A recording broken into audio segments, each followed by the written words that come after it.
नमस्कार। सुबह सवेरे में आपका स्वागत है। मैं हूं आपके साथ योगिता वाजपेयी। चलिए शुरुआत करते हैं मध्य प्रदेश की खबरों के साथ।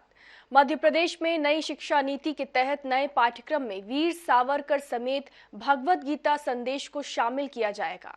सावरकर को सिलेबस में शामिल किए जाने को लेकर अब सियासत भी गर्मा गई है। कांग्रेस ने इसे स्वतंत्रता संग्राम सेनानियों का अपमान बताया है। कांग्रेस ने आजादी की लड़ाई में सावरकर के योगदान पर सवाल खड़े किए हैं।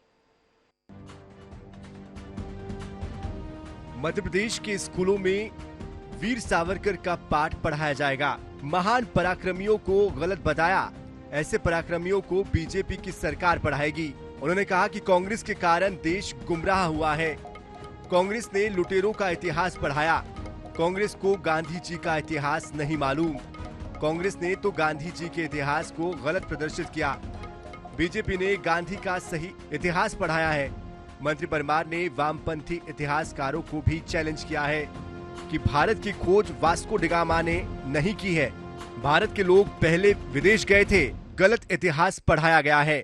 वीर सावरकर हमारे उन महान क्रांतिकारियों में से है जिनको एक एक जन्म में दो दो आजन्म कारावास की सजा हुई है।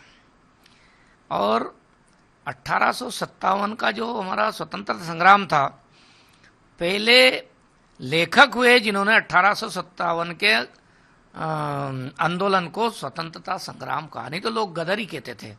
इसलिए भारत की आज़ादी में उनका अपूर्णीय योगदान है और इसलिए उनको समाज जीवन में हर जगह पर सम्मान मिलना चाहिए।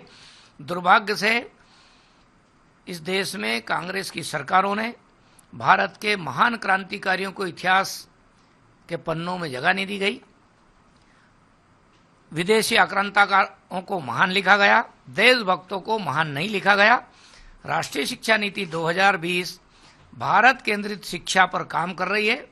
यानी अब देश के लिए काम करने वाले देश के हीरो वो बनेंगे, उनका हम बच्चों को पढ़ाने का काम करेंगे और इसलिए कई महापुरुषों की जीवनियां हम जो नया सारा सिलेबस बनेगा उस सब में जोड़ेंगे। वही सरकार के सावरकर को पढ़ाए जाने के मामले में कांग्रेस विधायक आरिफ मसूद का ये कहना है कि राज्य सरकार स्वतंत्रता संग्राम सेनानियों का अपमान कर रही है। सावरकर को किस हैसियत से शामिल करना चाहते हैं, ये बड़ा सवालिया निशान है और बहुत अफसोसजनक है। सावरकर की कहीं कोई भी पृष्ठभूमि में हमने जो आज तक पढ़ा, उनके खुद के पत्र पढ़े हैं जिसपे अनेक बार पत्र सोशल मीडिया पे आ चुके हैं जो अंग्रेजों से उन्होंने माफी मांगी है। और ऐसे व्यक्ति का इतिहास में जोड़ना ये शर्मनाक है और फ्रीडम फाइटर्स की तौहीन है। प्रदेश में आगामी विधानसभा चुनाव को देखते हुए नए नए मामलों पर जमकर सियासत हो रही है। बीजेपी अपने हिंदुत्व की छवि को नए सिरे से गढ़ने का प्रयास कर रही है, लेकिन कांग्रेस भी हिंदुत्व के रास्ते पर ही चलकर बीजेपी का रास्ता रोकने की तैयारी में जुटी है। INS 24/7 के लिए भोपाल से मनीषकांत जैन की रिपोर्ट। और इधर केंद्रीय सड़क एवं परिवहन मंत्री नितिन गडकरी की साफगोई के सभी कायल हैं। गडकरी अपने विरोधियों को लेकर भी स्पष्ट राय रखते हैं। हालांकि कई बार पार्टी में असमंजस की स्थिति पैदा हो जाती है। गडकरी ने एक बार फिर कुछ ऐसा ही बयान दिया है। उन्होंने मध्य प्रदेश के पूर्व मुख्यमंत्री दिग्विजय सिंह के पैदल चलने की क्षमता की उन्मुक्त कंठ से प्रशंसा की है। दरअसल दिग्विजय सिंह महाराष्ट्र के पुणे में प्राध्यापक रामकृष्ण मोरे के जीवन पर आधारित पुस्तक के विमोचन कार्यक्रम में पिपरी चिचवड़ पहुंचे थे और उसी कार्यक्रम में अपने उद्बोधन के दौरान केंद्रीय मंत्री नितिन गडकरी ने मंच पर उपस्थित दिग्विजय सिंह की जमकर तारीफ की।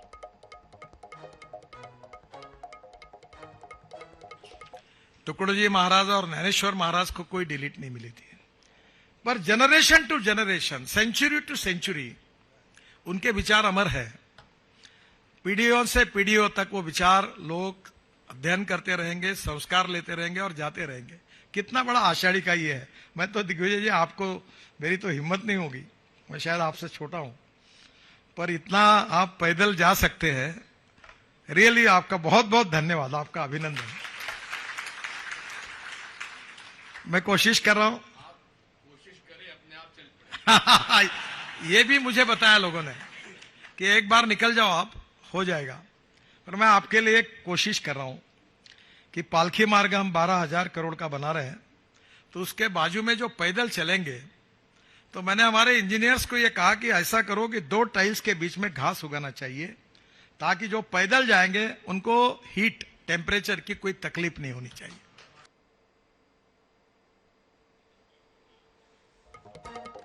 और इधर मध्य प्रदेश में विधानसभा चुनाव जैसे जैसे नजदीक आते जा रहे हैं, वैसे नेताओं की भाषा बिगड़ती जा रही है।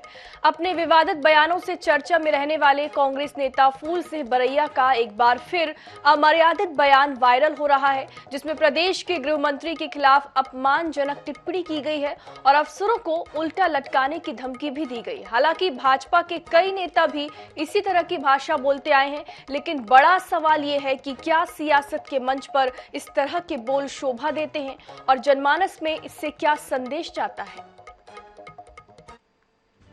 कांग्रेस नेता फूल सिंह बरैया भांडेर में कार्यकर्ता सम्मेलन में शामिल होने पहुंचे थे, जहां एक बार फिर उनका विधानसभा उपचुनाव में हार का दर्द सामने आया है। यहां उन्होंने मंच से कार्यकर्ताओं को संबोधित करते हुए प्रदेश के गृह मंत्री नरोत्तम मिश्रा को लेकर बड़ा बयान दिया है। कांग्रेस नेता फूल सिंह बरैया ने कहा कि मैं नरोत्तम मिश्रा को चुनौती देता हूं कि वे दतिया से चुनाव लड़कर दिखाएं। इस बार दतिया जीत के दिखा दे तो मैं अपना नाम बदल दूंगा। मैं आपको कह रहा हूं, मैं नरोत्तम मिश्रा को चुनौती देता हूं कि उसकी रगों में उसका खून है। मैं खून की उसको दुहाई देता हूं कि तेरे में खून है, अब कि तू आजा मैदान में, तू जीत के दिखा दे। और यही नहीं, मैं यही बात नहीं कह रहा हूं, अंडर तो छोड़िए आप, वो अपनी दतिया भी जीत के दिखा दे तो मैं आपका नाम बदल दूंगा। फूल सिंह बरैया का विवादित बयान यही नहीं थमा। उन्होंने कहा कि हम नरोत्तम मिश्रा को दतिया में आकर कुचलेंगे और दतिया में जाके हम उसको कुचलेंगे। सांप अगर यहाँ से निकल गया है तो दतिया में कुचलेंगे उसका फन। अगर इस बार जीत के दिखा दे नरोत्तम मिश्रा तो, और मैं कहूंगा धोखे से सीट चली गई हम लोगों की, हम ये नहीं जानते थे कि पुलिस वाले सारे बटन दबा देंगे। यह पहला मामला नहीं है जब फूल सिंह बरैया ने विवादित बयान दिया है। सबसे बड़ी बात तो यह है कि इस बार जिस मंच से फूल सिंह बरैया ने बयान दिया, उस मंच पर पूर्व नेता प्रतिपक्ष अजय सिंह भी मौजूद थे। हालांकि इस मामले में बीजेपी की ओर से कोई प्रतिक्रिया सामने नहीं आई है। INS न्यूज के लिए भोपाल से मनीष कांत जैन की रिपोर्ट। और इधर मध्य प्रदेश में कांग्रेस और बीजेपी के बीच छिड़ी पोस्टर वॉर के बीच फोन पे ने अपने लोगो और ब्रांड के गलत इस्तेमाल पर आपत्ति जताई है। बता दें कि कांग्रेस ने राजधानी भोपाल में बीजेपी के खिलाफ पोस्टर लगाए हैं, जिसमें पार्टी के नेताओं को भ्रष्ट बताया गया और दरअसल इन पोस्टरों में फोन पे के लोगों के साथ फोटो और स्कैनर लगाया गया था, जिस पर ऑनलाइन पेमेंट कंपनी फोन पे ने एतराज जताया है और लीगल कार्रवाई करने की बात भी कही है। मामले में गृह मंत्री नरोत्तम मिश्रा ने कहा है कि कांग्रेस पोस्टर लगाने की डर्टी पॉलिटिक्स कर रही है। तस्वीरों में कांग्रेस के कार्यकर्ता पोस्टर लगाते हुए साफ दिख रहे हैं और पूरे मामले में फोन पे कंपनी शिकायत करेगी तो कार्रवाई करेंगे। फोन पे कंपनी हमको शिकायत करेगी तो हम निश्चित रूप से कार्रवाई करेंगे। ये मैं आपको वो दिखाना चाहता हूं किस तरह से ये कांग्रेस के लोग ये पोस्टर लगाते हुए जो दिख रहे हैं, ये सारे के सारे स्क्रीनों पर, सारे मोबाइलों पर हैं आजकल। ये कांग्रेस के पदाधिकारी हैं, एक NSUI का जिले का अध्यक्ष है, एक नगर का अध्यक्ष है। ये डर्टी पॉलिटिक्स है, ये गंदी राजनीति है जो कमलनाथ जी आपकी कांग्रेस ने मध्य प्रदेश में प्रारंभ की है। कमलनाथ जी कह रहे हैं कि शुरू तो बीजेपी की तरफ से ही हुआ था पोस्टर। कमलनाथ हमने उस समय भी कहा था कि आपकी आंतरिक लड़ाई है और हम जैसे प्रमाण दे रहे हैं, आप दिखाओ ना कोई। हमें नहीं दिखा रहे तो मीडिया को दिखाओ, आना चाहिए ना, ये दूध का दूध पानी का पानी करना चाहिए। और इधर सबसे स्वच्छ शहर इंदौर के राजेंद्र नगर थाना क्षेत्र से बड़ी खबर सामने आई है। मामला ट्रेजर टाउन कॉलोनी की EWS टावर का है। यहाँ के लोगों को पलायन के लिए मजबूर किया जा रहा है और यह हाल उस शहर का है, जहां पुलिस कमिश्नर प्रणाली लागू है। गुंडा, बदमाश और असामाजिक तत्वों से परेशान परिवारों ने अपने घर के बाहर मेरा घर बिकाऊ है के पोस्टर भी लगा दिए हैं। लोगों का आरोप है कि इलाके में बदमाशों और नशे के कारोबारियों का बोलबाला है और इसकी शिकायत पुलिस से लगातार की जाती रही है, लेकिन कोई भी कार्रवाई नहीं की जा रही है। और महिलाओं का कहना है कि कॉलोनी में खुलेआम गांजा, चरस बेचा जा रहा है। स्कूल जाते समय बच्चियों के साथ आवारा लड़के छेड़खानी और अश्लील हरकतें करते हैं और इस कारण हम पलायन के लिए मजबूर हैं। मामले को लेकर मुख्यमंत्री शिवराज सिंह चौहान ने कानून व्यवस्था की समीक्षा की और बैठक में मुख्यमंत्री ने गुंडे, बदमाशों और असामाजिक तत्वों पर कड़ी कार्रवाई करने के निर्देश दिए हैं।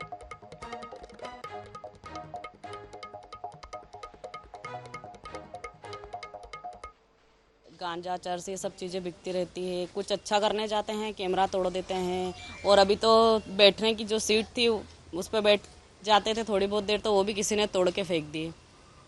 मतलब पुलिस अधिकारियों से बातचीत हुई, शिकायत की आप लोग? नहीं, हमेशा एप्लीकेशन देते हैं, पुलिस वाले आते हैं, राउंड लगा के चले जाते हैं, कोई एक्शन नहीं लेते हैं वो। अगर वो एक्शन लें तो अगर थोड़ा माहौल सुधरे तो फिर हम सोचे भी कि चलो रह सकते हैं।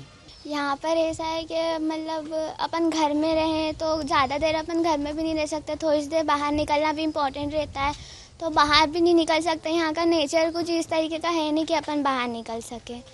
हमको समस्या है, हमारे यहाँ सब कुछ भैया अच्छा करते हैं, आगे रह के काम बढ़ाते हैं और वो लोग आते हैं और रात को लाइटें बंद कर देते हैं, कैमरे तोड़ देते हैं, बस यही चलता रहता है। क्या है, नशा बिकता है? नशा बिकता है, इसीलिए तो लाइटें बंद कर देते हैं कि ये लोग दिखे नहीं कैमरे में। और हर रोज थोड़ी अपन ठीक करा सकते हैं। घरों के बाहर बेचने के लिए इसीलिए लगाएं कि अब हमारे यहाँ बच्चे भी हैं, हम बच्चों को छोड़ के काम पे जाते हैं, घर पे थोड़ी ना रहते, उनकी दिन भर ऐसे देखभाल करते रहेंगे। यहाँ पर 2-3 मुख्य शिकायतें जो सामने आई हैं लोगों की। पहली इंफ्रास्ट्रक्चरल शिकायत है, जो उनका कहना है कि बिल्डर के द्वारा जो वादे किए गए थे जब उन्होंने घर खरीदे थे, जिस तरह का कंस्ट्रक्शन का लेवल था, जिस तरह का डेवलपमेंट करके देना था, वो शायद पूरे नहीं हो पाए हैं। उसमें बिल्डर के प्रतिनिधि भी आए थे, तो उनसे भी बातचीत की गई है।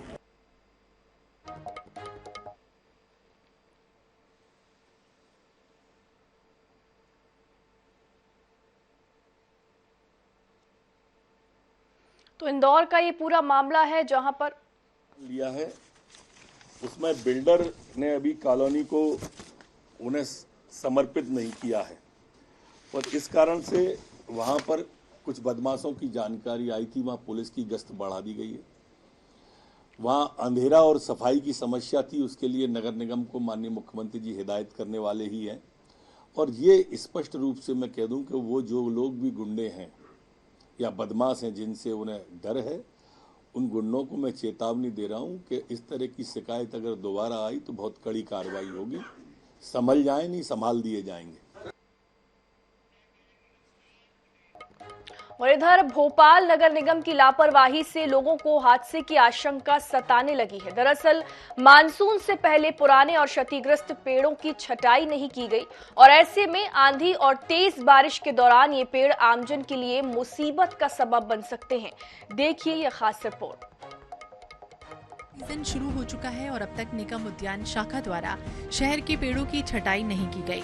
सड़कों के बीच झूल रहे पेड़ और इनकी टहनियां सड़क हादसे की वजह बन सकते हैं। लिंक रोड, 4 इमली रोड, शाहपुरा रोड, कोलार, चूना भट्टी, अवधपुरी समेत अन्य क्षेत्रों में पेड़ों की टहनियां सड़क के बीच झूल रही हैं, जिससे वाहन चालकों को परेशानी हो रही है। पेड़ों और टहनियों की छटाई नहीं होना अधिकारियों की लापरवाही भविष्य में दुर्घटना की बड़ी वजह बन सकती है। निगम अध्यक्ष दावा कर रहे हैं कि सुरक्षा की दृष्टि से नगर निगम पेड़ों की छटाई की जा रही है, लेकिन राजधानी भोपाल की तस्वीर कुछ और ही हकीकत बयां कर रही है। वर्षा से पूर्व नगर निगम विशेष प्रकार से तैयारी करता है, जिसमें नाले की सफाई, ताकि किसी भी क्षेत्र में जल भराव की स्थिति उत्पन्न न हो। जो बड़े पेड़ हैं जिससे गिरने का भय या जान माल का खतरा होता है, ऐसे पेड़ों की भी छटनी की जाती है और कुल मिला के जन सुरक्षा का भाव रहे, इस दृष्टि से नगर निगम विशेष कदम उठाती है और उठाए भी है। बीते 2 वर्ष में पेड़ गिरने की वजह से 3 लोगों की मौत हो चुकी है, 1 दर्जन से अधिक लोग घायल हो चुके हैं। फिर भी नगर निगम के अधिकारियों ने इससे सबक नहीं ली और पेड़ों को अपने हाल पर छोड़ दिया। निगम उद्यान शाखा द्वारा पेड़ों की छटाई नहीं करने से कई बार घटनाएं हो चुकी हैं। अब भी निगम उद्यान शाखा बड़े हादसे का इंतजार कर रही है। INS 24/7 के लिए भोपाल से सनी मालवी की रिपोर्ट। और इधर बात करते हैं, आगे बढ़ते हैं खबरों की ओर। नरेंद्र मोदी के प्रधानमंत्री बनने के बाद भारत देश का विदेश में सम्मान बढ़ा है और देश की सेना की ताकत बढ़ी है। देश की अर्थव्यवस्था दुनिया में 5वें नंबर पर पहुंच गई है, ये कहना है पूर्व मंत्री और पाटन विधायक अजय विश्नोई का। प्रेस वार्ता को संबोधित करते हुए उन्होंने विधानसभा पाटन क्षेत्र की उपलब्धियों पर भी चर्चा की। उन्होंने कहा कि पाटन विधानसभा से किसानों और सामान्य विद्युत उपभोक्ताओं को और बेहतर सुविधा देने के लिए 3 नए सब स्टेशन का भूमि पूजन किया जा चुका है। मोदी जी के 9 साल की सत्ता पूरी हुई और पिछले 20 साल से भारतीय जनता पार्टी की सरकार मध्य प्रदेश में है। दोनों का संयुक्त प्रयासों के कारण हमारे पाटन विधानसभा में 5.5 लाख से ज्यादा हितग्राहियों को विभिन्न प्रकार के लाभ मिले हैं। उसमें प्रधानमंत्री आवास भी है, उसमें स्वामित्व के पट्टे भी हैं, उसमें किसान सम्मान निधि की व्यवस्था है। इसमें मध्य प्रदेश सरकार और इन दोनों के द्वारा संयुक्त रूप से जो लाभ हमको मिल रहे हैं उसकी गिनती हमने इसमें गिनाई है। इन सब के अलावा आम आदमी को जो संतुष्ट करने लायक योजनाएं हैं, वो संतुष्ट करने वाली योजनाओं के कारण लोगों की स्वीकारता आज भारतीय जनता पार्टी के प्रति बढ़ती दिख रही है। और इधर मध्य प्रदेश के दतिया पहुंचे बागेश्वर धाम के पीठाधीश्वर पंडित धीरेन्द्र कृष्ण शास्त्री गुरुवार को दतिया पहुंचे। दतिया में उन्होंने शक्तिपीठ पीताम्बरा मंदिर पहुंचकर मां पीताम्बरा के दर्शन किए और महाभारत कालीन वनखंडेश्वर महादेव का जलाभिषेक कर पूजा अर्चना की। और इस दौरान उन्होंने कहा कि सनातन हमारा धर्म है, सनातन हमारी संस्कृति है। हमारी संस्कृति की रक्षा करने के लिए हम पूरे भारत का भ्रमण कर रहे हैं। राजनीति से हमारा कोई लेना देना नहीं है।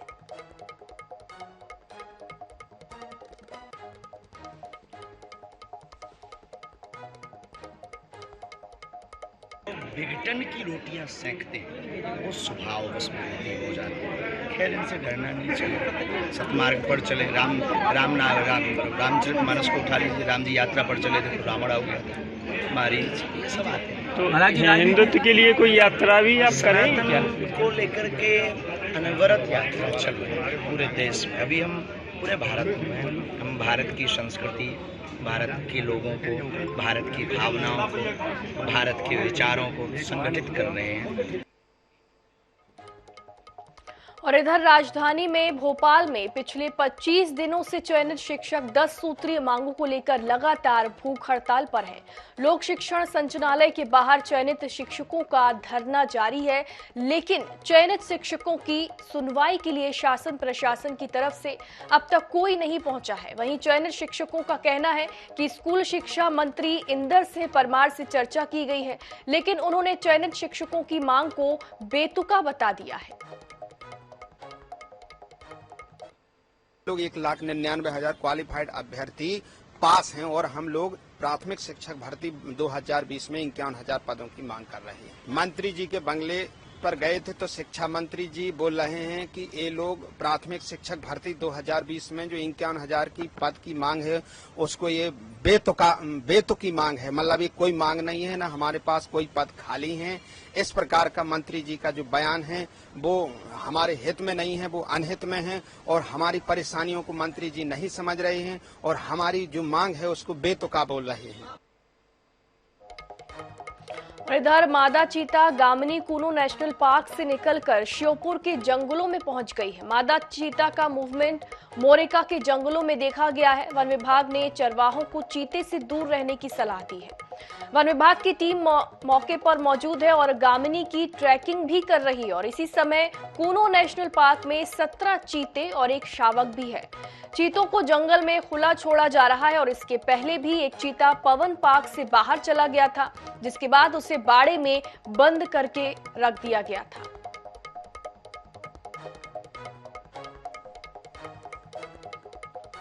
तो कुनो नेशनल पार्क से मादा चीता गामिनी श्योपुर के जंगलों में चली गई है।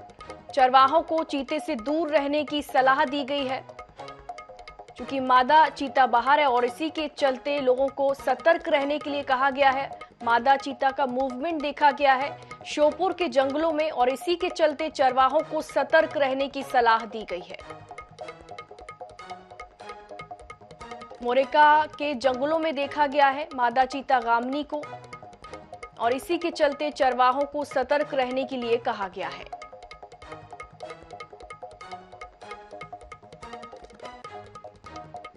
और इधर विजयपुर तहसील के ग्राम बिचपुरी में मंदिर की जमीन हथियाने और महिला से मारपीट के मामले पर विजयपुर से बीजेपी विधायक सीताराम आदिवासी बोले, मुझे नहीं है मामले की जानकारी, जिस पर कांग्रेस नेता राम लखन मीणा ने विधायक सीताराम आदिवासी को आड़े हाथों लेते हुए कहा कि मुझे शर्म आती है ऐसे लोगों पर।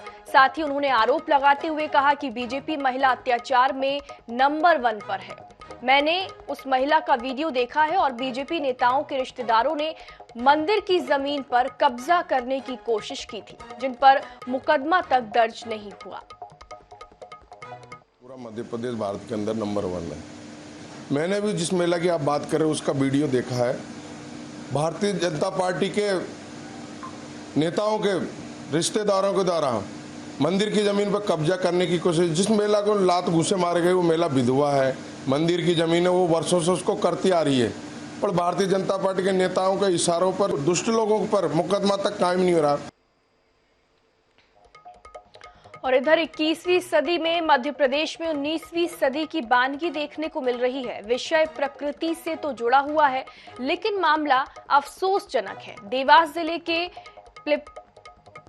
पीपलनेरिया और सीहोर जिले के छिपानेर के बीच ककेड़ी नदी पर रहवासियों को आने जाने के लिए आज भी नाव का सहारा लेना पड़ रहा है और इस समस्या को INH न्यूज ने प्रमुखता से दिखाया था। बता दें कि मध्य प्रदेश सरकार ने 2 साल पहले 5 करोड़ 26 लाख की राशि स्वीकृत की थी, लेकिन पुल का निर्माण अब तक नहीं हो सका है। और इस मामले में जब INH न्यूज के संवाददाता हर्षित तिवारी ने निर्माण कंपनी से बात की तो उन्होंने बताया कि इस पुल का निर्माण करने का समय 1 साल है।